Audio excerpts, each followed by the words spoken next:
Salam sejahtera di dalam nama Tuhan Yesus Kristus, satu-satunya Allah yang benar. Kembali bersama dengan saya mengajak saudara-saudara sekalian belajar tentang kebenaran firman Allah.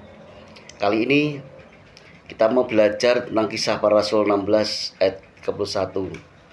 Kita sering banyak melihat story orang baik di TikTok ataupun di grup-grup WA ataupun juga kita sendiri menerima ayat ini. Kalau saya sendiri sering menerima ayat ini dan ini menjadi berkat bagi saya. Saya bacakan kisah Rasul 16:31. Percayalah kepada Tuhan Yesus Kristus dan engkau akan selamat, engkau dan seisi rumahmu.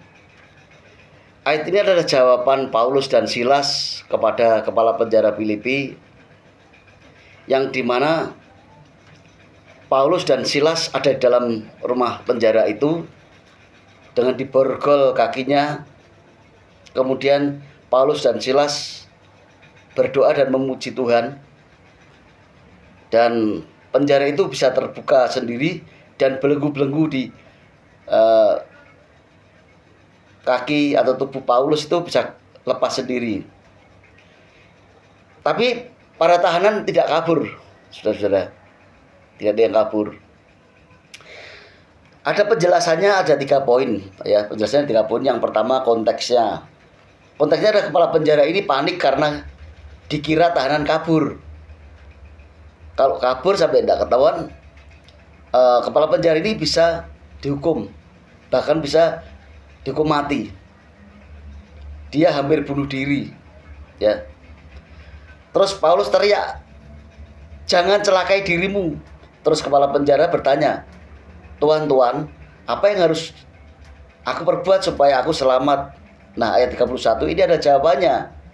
Percaya kepada Tuhan Yesus Kristus, pada Tuhan Yesus, engkau dan akan selamat, engkau dan seisi rumahmu. Yang dua, pesannya apa sih di sini? Percaya kepada Tuhan Yesus Kristus. Kata kuncinya adalah percaya. Artinya bukan cuma percaya di pikiran dan perkataan, tapi bersandar dan menyerahkan hidup dan taat. Percaya dia menyerahkan diri kepada yang dipercayai. Bukannya percaya tidak kamu, percaya. Tapi kalau percaya kepada Tuhan Yesus Kristus, ya menyerahkan hidupnya. Karena kita ini adalah milik Tuhan Yesus. Kemudian engkau akan selamat. Selamat dari apa sih? Selamat dari hukuman dosa dan neraka tentunya, pasti itu. Ini keselamatan yang dikerjakan Tuhan, bukan hasil usaha kita.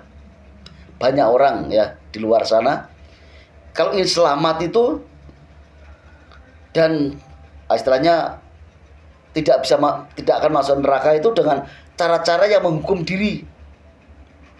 Misalkan ada yang bertapa sampai berpuluh-puluh tahun supaya diampuni, mereka tidak makan atau puasa berpuluh-puluh hari ataupun berbulan-bulan. Mereka kira dengan cara yang diupayakan mereka sendiri, mereka akan terlepas dan dapat pengampunan dosa dan terlepas dari dosa itu. Padahal mudah caranya, tinggal menyerahkan, percaya menyerahkan hidupnya kepada Tuhan Yesus, pasti akan selamat dari hukuman dan neraka tentunya. Yang ketiga, engkau dan seisi rumahmu. Nah, ini juga sering disalahpahami. Kalau engkau percaya, dengan otomatis seluruh anggota keluargamu akan selamat juga. Nah, ini artinya ya, kalau kepala penjara percaya duluan lalu dia cerita tentang Yesus kepada seisi rumahnya, tentang Injil artinya Yesus yang adalah sumber keselamatan itu, kemudian mereka percaya, pasti akan percaya. Ayat 34 dari pasal ini berkata, ia percaya kepada Allah bersama seisi rumahnya. Berarti mereka semua juga ambil keputusan untuk percaya sendiri-sendiri. Jadi kepala penjara percaya lalu cerita tentang Yesus kepada keluarganya, mereka mendengar lalu ambil keputusan untuk percaya. Bagi yang tidak percaya selamat enggak? Walaupun si kepala penjara percaya, akan selamat enggak? Ya tentu enggak. Harus ambil keputusan untuk percaya semua.